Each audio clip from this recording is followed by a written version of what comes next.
के घाट में कैसे होगेगा यहाँ बैठक सकला रहे हो तो कोनो केहे हो का ससहक महाराज आही ना तो कोनो हो कारू झन दी हो वैसने कुछ कहो ना नहीं कहे ना। हाँ तबेत कहा रहे हो अब हूँ कारू का आवाज आई ना भैया मन तो फटफटी में कोनो गांव चल देते बहनी मन कहाँ जाए पाओ आना चाहिए ना नारी शक्ति। हाँ तो अब देखा हूँ महान लग कैसे तो चित्रकूट के घाट में अब भय संतन के भीड़ हो और तुलसीदास चंदन घिसे तो तिलक लेते रघुबीर हो।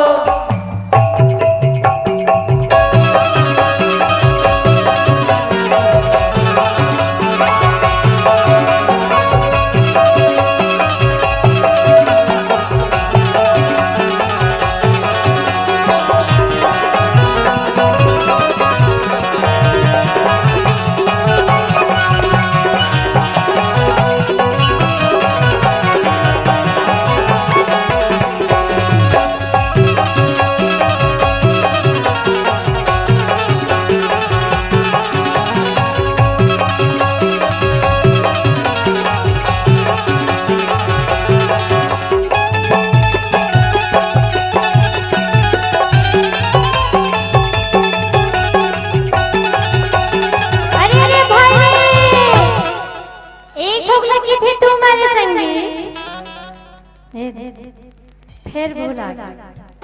कैसे दीदी हो मोला तैसे लागत कि दीदी हो भैया मन मुक्का उपास कैसे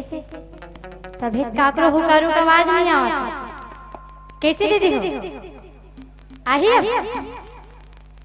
अब ये मंच में जब कबे लाया ना दीदी तब कबे देखा था इतनी जज्जा हमर कुर्सी में बैठे ना भैया मन कैसे बाबा हो कारू नहीं आवत कैसे अब आई हो करो कैसे भैया आते एक जन भैया है लेकिन काकरा मुंह से तो भी नहीं आवा आई एक ठोकरा के थे तू हमारे संगी एक एक जन भैया भर के से और हमारा गाड़ी वाला भैया भर के अब यहाँ भैया मन तो फिर मुक्का छुपा कैसे दीदी हो पीछू वाले दीदी मन पुकारो आई ना दीदी एक ठोकरा के थे तुम्हारे संगी और एक ठोकरा के थे मखना एक ठोकरा के थे तुम्हारे संगी और एक ठोकरा के थे मखना ठोकंदी लगा नाच सुननी हो दरिया में गए हैं पखना।